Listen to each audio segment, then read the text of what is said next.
this is Travel Tuesdays. Every Tuesday we present you with another incredible country. Today we're looking at 15 things you didn't know about Trinidad and Tobago. Welcome to alux.com, the place where future billionaires come to get informed. Hello Aluxers, fancy a trip to Latin America? Today we're heading straight to Trinidad and Tobago, the island country born with so many influences, it's quickly become one of the most underrated destinations. It's a feast of cultural diversity, beautiful landscapes, and some great talented musicians. The country is actually two islands, Trinidad, the big one, and Tobago, its twin little sister. Their population is quite small, only 1.36 million citizens, but with so many influences, they are feisty, fiery, and very exotic. To learn more about their culture, heritage, and amazing facts, we've gathered the highlights, the news, and the secrets you never heard about this country. If you're new here, welcome. Be sure to subscribe and follow us on Instagram at Alux. Travel alert, you might fall in love with this country after watching our video. Just don't say we didn't warn you. Number 1. It's illegal to wear camo unless you're from the army. Sometimes your clothes will always attract unwanted attention. If you're too bold, people will stare. If you're too naked, they'll judge. And if you don't know the culture, you might just break the law. In Trinidad, it's illegal to wear camouflage print outside of the army. Camo and army style is very loved by a lot of people, so you might want to drop it if you're ever in the country, because camouflage print is reserved specifically for the nation's military. If they see civilians wearing it, they ask them to remove it immediately. So unless you want to do a public display of nudity, make sure to do your research and pack accordingly. Number 2. The best cocoa in the world comes from right here. You would think the finest cocoa beans only come from Ghana, the Ivory Coast, or Indonesia, but in fact, the best cocoa beans are harvested from Trinidad and Tobago. The Trinitario variety that can be found here is very stable and a high-quality hybrid bean. Their cocoa plantations only account for 5% of the world's cocoa production, but the unique flavor and great quality makes them one of the best, and they don't come cheap either. A single bar of this fine chocolate or a pack of cocoa nibs can cost up to $30. Some of their cocoa companies sell their chocolate in Harrods and other websites too, meaning that you don't have to travel the world to taste their delicacies. Number 3. They have European, African, and American influences in all areas. Trinidad and Tobago is possibly the country with the most variety when it comes to influences. Since their beginnings, they've been so many from many countries that it's become hard to pinpoint their true identity. They've been colonized by the Dutch, by Spain, by Portugal, by the French, the British, Venezuelans, Amerindians, and West African tribes have stepped in there. Since the country is relatively small, you can see the influences in names, cuisine, music, architecture, or even traditions at every step. The national language is English, but most cities have Spanish names. It's a mix of all the best things. Number 4. Being gay is no longer a crime in Trinidad and Tobago. The whole Latin American continent is very exotic and full of opposites. They're very religious, but also very open-minded. They're very passionate, but also very conservative.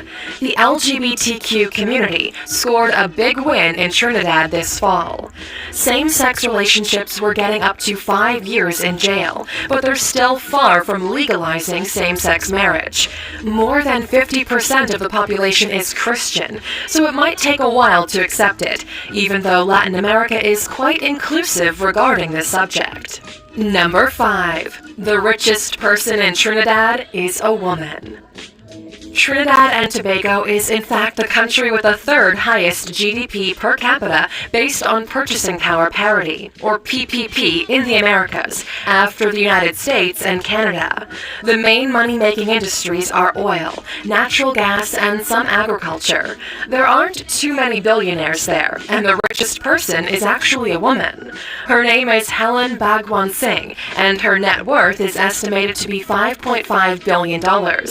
She started in the 60s with hardware and gradually added cement, steel, and lumber to the product range. She took the business from her father and made it into one of the most recognized household names in the country. Number 6. Syrian and Lebanese drug cartels make around 20% of the GDP. Like any country that's above the developing stage, some crime and illegalities are present. In Trinidad, the biggest problem is with drug cartels, and unfortunately for them, they are ruled by Syrian and Lebanese immigrants. They're doing so well that around 20% of the hidden economy of Trinidad is related to the substances. There are two main drug cartels, the Syrian-Lebanese one and the Indo-Trinidadian one. And unfortunately, these drug cartels are so powerful, they're able to limit free market policies in health, finance, and land distribution. Number 7. Jack Warner has been accused multiple times of corruption. Jack Warner is a well-known and respected man in Trinidad and Tobago. He's a politician, businessman, and football executive. Most people know him as a member of the FIFA Executive Committee and as the main suspect in the corruption scandal regarding the 2022 World Cup tournament. He's been accused so far about 10 times over allegations of corruption, money laundering, and bribes. His time at FIFA has been very controversial, and it seems that he may have squeezed millions of dollars from it over the years. Currently, he's trying to clear his name because the U.S. is expecting him to surrender and address the criminal accusations that have been going on since 2015. Looking at his career and his $160 million fortune, he's probably guilty. Number 8. Their only female gymnast from the 2016 Olympics is hated. If you thought only football is full of scandals and controversies, well, you need to take a peek at other sports too. Gymnastics, and especially female gymnastics, is a very tough place. In Trinidad and Tobago, the only female gymnast that qualified for the 2016 Olympics is hated to death. It's all because she's Canadian-born, and because she allegedly stole the qualification from her rival, who was actually born in Trinidad. There isn't enough evidence to point the guilt at Marisa Dick, but she also didn't win anything at the Olympics. Number 9. They have natural glowing pools. Tourism in Trinidad and Tobago is not the main industry. Although they're located in the Caribbean region, they're not as popular as other countries like the Bahamas, Jamaica, or Costa Rica. Those who choose to visit this underrated country are in for some major surprises. They have beautiful exotic beaches, a lot of wildlife and sea life, great hotels, and most importantly, natural glowing pools. It's a weird and unique phenomenon called bioluminescence, and it's a defense mechanism of the plankton living in the waters. It helps them keep predators away, and it makes the water glow at night when you disturb it. It's kind of like the aurora borealis, but in the water. Number 10. The Magnificent Seven Houses are a national symbol. Most Caribbean countries have a specific architectural style that's suited for the climate and their lifestyle. In Trinidad, there are few mansions in Port of Spain where you can see the influences of all the colonies that stepped foot there, from Spain to the British and the Dutch. The 7 mansions are called the Magnificent Seven and are all located alongside Queen's Park Savannah and are now a national symbol. 6 of the mansions were bought by the government from the families that owned them for over $1 million each to turn them into institutions. They're still in great shape and make for awesome Instagram pictures. Trinidad sure sounds like a great destination, doesn't it? It really is. But if you still struggle to justify travels, then head over to our video 15 Reasons Why You Should Travel the World before purchasing that one-way ticket. Just click in the top right corner to check it out. Number 11. They have one of the highest crime rates in the world. With drug cartels and other crimes happening in Trinidad, and also the proximity to other controversial countries like Mexico or Brazil, their crime rate is quite high. Of course, statistics change over time, but some things like tourist scams can be found anywhere. It's better to travel with a buddy, during the day and always on marked paths. You also need to be cautious about your accommodations, public transportation, cabs, airports, or highways. Also, do your research in depth, because not everything you read on the internet is true, and if you behave and go with a polite and positive attitude, you might have an amazing experience. Number 12. The finest rum they produce costs $25,000 per bottle. If you thought chocolate was the only pricey thing to get from Trinidad and Tobago, you're very wrong. If you ever visit any of the Caribbean islands, you'll know that rum is a very popular alcoholic beverage. The most popular rum brand is from House Angostura. They make a special rum that's supposed to be savored alone, not with Coca-Cola or another mix. It's called Angostura Legacy, and it comes in a special package, a red and beautiful box for only $25,000. You could buy 1,500 bottles of Bacardi, one of the world's most popular rum brands, for that same amount. They only made 20 bottles of it, and it sold out worldwide pretty quickly. Number 13. They have a fruit that's used as tattoo ink, antibiotics, and dessert. There are some crazy fruits and legumes on the market, and if you visit some parts of Asia, Africa, and Latin America, you're bound to find some tasty and weird fruits you've never heard of before. Trinidad and Tobago grows a certain kind of fruit called hagua that's used for multiple purposes. The fruit resembles a melon and tastes like dried apple when ripe. People often use it as temporary tattoo ink because it can color the skin just like henna, as an insect repellent, as an antibiotic, or simply as dessert. So far, it's the weirdest and most impressive fruit we've seen. Do you agree? Number 14. One of the hottest peppers in the world is from Trinidad. Trinidad has a special climate that allows them to grow certain foods and flowers. Since it's so hot and humid, exotic such as red-hot peppers thrive. In fact, one of the hottest peppers in the world grows here, and it's probably not one you've heard of. It's not the hottest pepper in the world, but it's up there in the top 5 next to the Carolina Reaper and Ghost Pepper. The Moronga Scorpion Pepper has been crowned as the hottest pepper in 2012, but other hybrids have appeared in the meantime. The Trinidad Pepper ranks as high as 2,009,231 Scoville heat units on the Scoville scale, which measures the spiciness or hotness of peppers and other spicy foods. Number 15. They invented goat racing. By far, one of the weirdest sports we've heard of is goat racing. It's not only peculiar, but also originating from Bucco, Trinidad and Tobago. It's so popular there that they even elevated the sport to the rank of unofficial public holiday.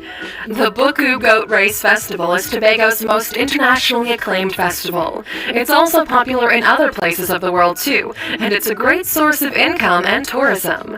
The race is not a regular race. The jockeys run alongside their goats, guiding them with a 9-foot leash and a whip. The winning goat is awarded food, and the jockey gets some money. The Caribbean is indeed a magical place. The entire region is beyond beautiful, and at the same time, full of surprises.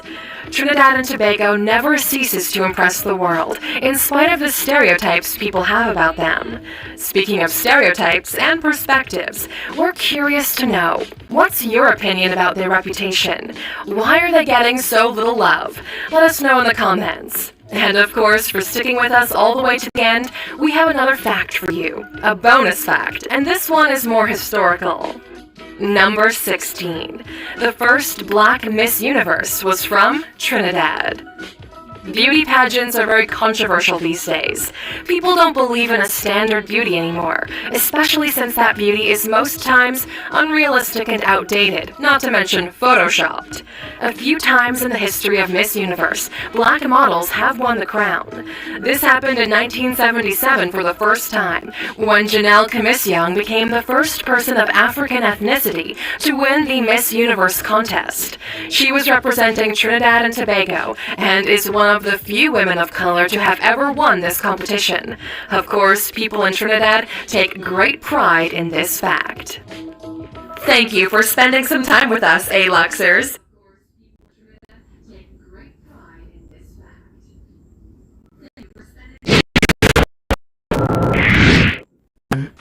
The island country of Trinidad and Tobago has given the world its first black Miss Universe. In 1977, Janelle Penny Commission was the first black contestant to be crowned Miss Universe. Number 2. Trinidad and Tobago is the wealthiest and most developed Caribbean nation. In addition to being the wealthiest country in the Caribbean region, the twin island nation of Trinidad and Canada. Number 3. The world-famous limbo dance originated in Trinidad and Tobago. The contest involves a horizontal bar, called the limbo, placed atop 2 vertical bars, and the dancer must face the bar and go under it without touching the bar or knocking it over. Each time someone is eliminated, the bar is set to a lower position, making the task even more challenging. In this way, the bar is lowered each time a contestant gets eliminated until only the winner is left. The dance was made even more adventurous by setting the stick on fire. Number 4. Trinidad and Tobago is home to the Moruga scorpion, which is the second spiciest chili in the world. So beware before your food here. Number 5. Getting deserted on an island is a thought that must have crossed your mind if you have read the classic novel, Robinson Crusoe. The island of Tobago was allegedly the inspiration for the Daniel Defoe, the author of the novel, who also created Treasure Island around Tobago. In fact, there's even a spot called Crusoe's Caves in Tobago. Number 6. Did you know that there exists a swimming pool in the middle of an ocean? Yes, the Nylon Pool, located in Tobago, is a natural, 1-meter deep crystal clear swimming pool with a sandy bottom in the middle of the sea, created by an offshore sandbar and a still lagoon. There is a significant difference in the color of the pool's water than the rest of the ocean. Number 7. The island of Trinidad and Tobago was originally known as Air, which means land of the hummingbird. The islands have a total of 485 species of birds, with 18 kinds of hummingbird. Now, this makes it a prime destination for bird watchers. The Tobago Main Ridge Forest Reserve, recognized by UNESCO as a World Heritage Site, is the world's oldest protected rainforest.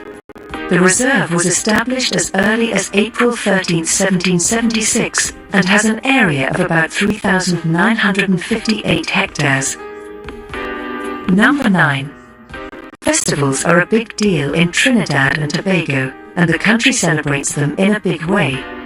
Religious festivals in the country are not confined to their respective religious communities, but other communities also participate with equal enthusiasm. For example, Trinidad and Tobago has the biggest celebration of Diwali in the entire Western Hemisphere.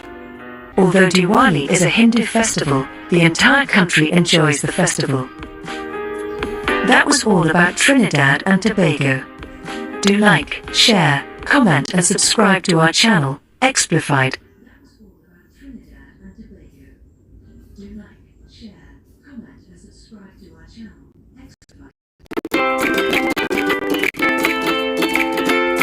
Hey, welcome to the video. I'm going to talk about Trinidad and Tobago.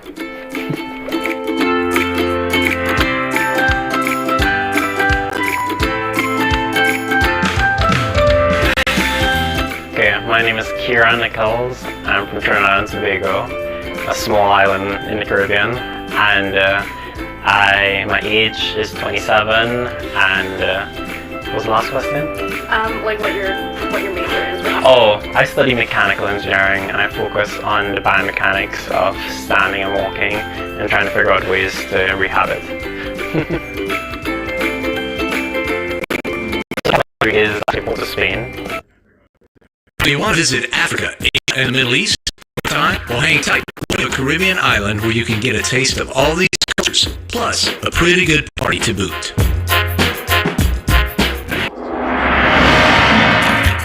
The islands of Trinidad and Tobago are probably the most diverse and unique islands in all of the Caribbean. It's like visiting several countries all rolled up into one. Touristy, but not really. When I was first doing research on Trinidad, there's really not a lot of information out there because it's really not considered a very touristy destination, at least outside of Carnival. And that's really the main reason I wanted to come here. I wanted to come here and get a sense of the culture. There's just so many influences here. I mean, sometimes I feel like I'm in Great Britain, sometimes I feel like I'm in India, sometimes in Jamaica or Asia. And being from New York, I really like that. With a total population of 1.3 million, Trinidad and Tobago, or TNT, is a melting pot of traditions and cultures. The capital city, Port of Spain in Trinidad, reflects that diversity. From its many churches, mosques, and temples to Independence Square, where you can see a palette of colors and ethnicities. If you decide to hit up the sister island of Tobago, then you can just jump on the ferry for a quick and scenic boat ride.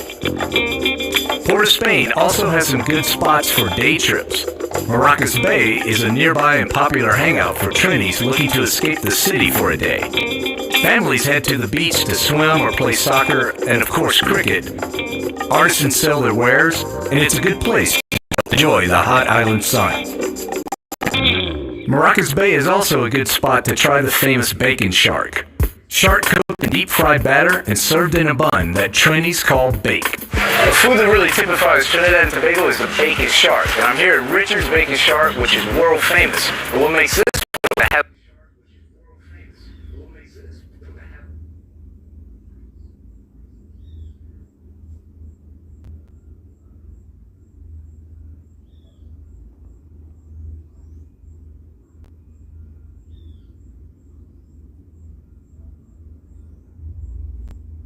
place to just chill and enjoy the hot island sun. Maracas Bay is also a good spot to try the famous bacon shark. Shark cooked in deep-fried batter and served in a bun that Trinis call bake. The food that really typifies Trinidad and Tobago is the bacon shark. And I'm here at Richard's Bacon Shark, which is world famous. What makes this place special is it has a lot of condiments so you can really customize your sandwich. That bacon shark was good. But, man, I don't know what kind of condiment I put on there, but it was spicy. It was really, really hot. My mouth was on fire, but it was good. On the way back from the beach, you can stop at Lookout Point to catch a beautiful view and sample some candies and sweets native to the islands. Now, I was wondering why Trinidad's capital is called Port of Spain when everyone here speaks English. So I visited the Spanish-influenced Lopino village just outside of Port of Spain to find out more. Okay, so Arthur, Trinidad has so many different influences, but the capital is called Port of Spain. Why is that? Well, Spanish discovered Trinidad, Christopher Columbus, in 1498. Okay. Right, so the Spanish came here, they met the Amerindians. Right. Right? Right. And then they established their capital called St. Joseph. Okay. Which is away from the coast. Right. Right? And then eventually when trade began to build up, Yeah. they decided to lay the capital on the sea line. Okay. Right? They established the Port of Spain. The Port of Spain. Puerto de España. The island's Hispanic influence is most apparent around Christmas, when groups of people go house to house singing Christmas carols called parangs, which is derived from the Spanish word parranda.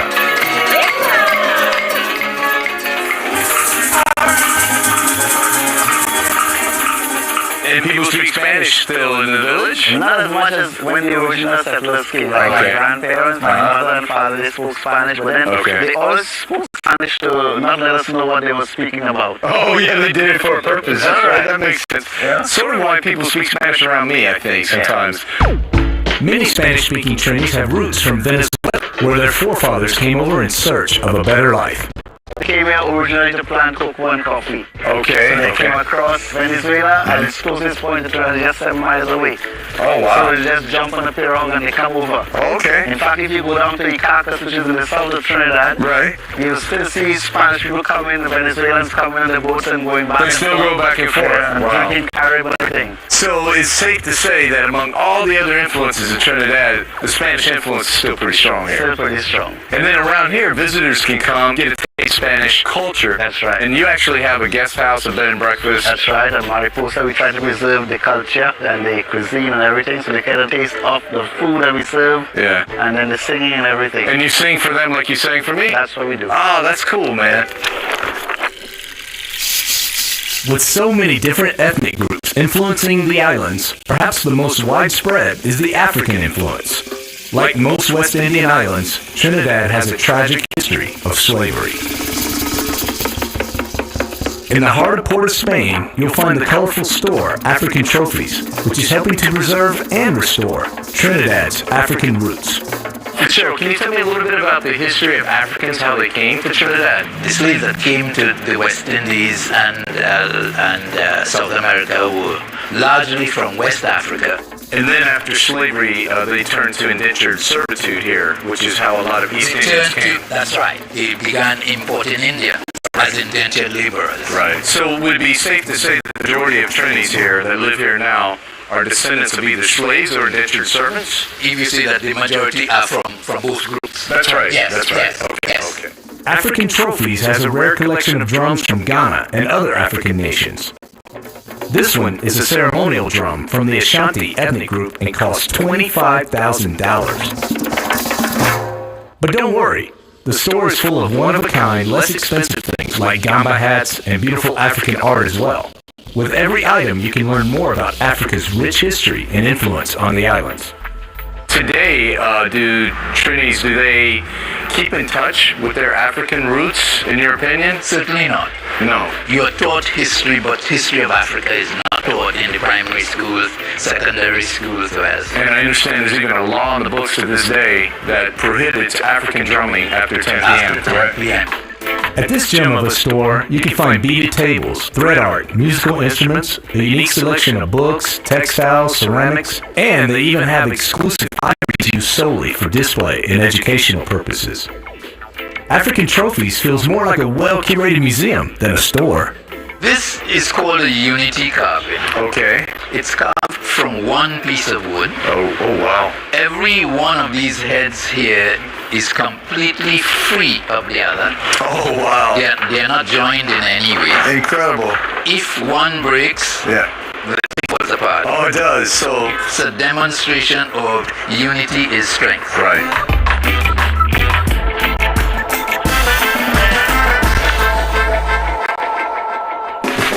If there's one thing that personifies Trinidad and Tobago's good time culture, it's Carnival. The celebration is legendary and attracts revelers from all over the world.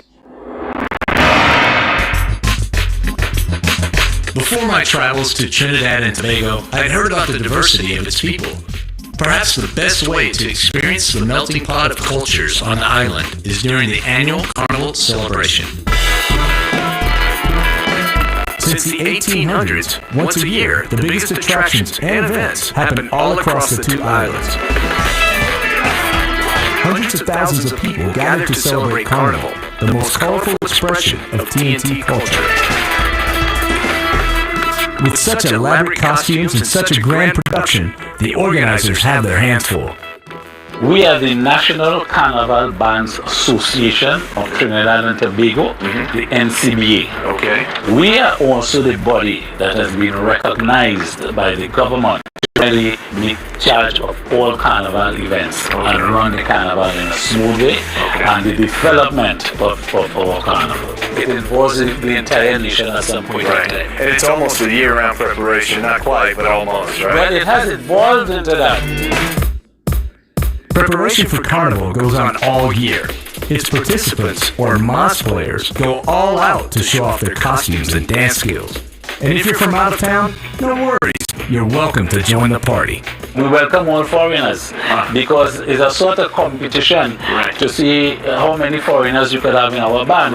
It's always something that you feel good about when you have foreigners coming to participate in your festival. Wow. You know, it's something that you really feel good about. Does it get bigger and bigger every year? Well, we have as much as one band having 6,000 people in it. Wow. One band.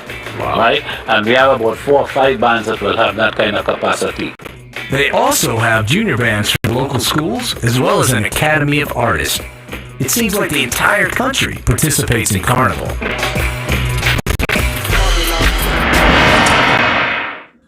Hey, what's up guys? This is Rob from Raw Travel. I hope you enjoyed the video. If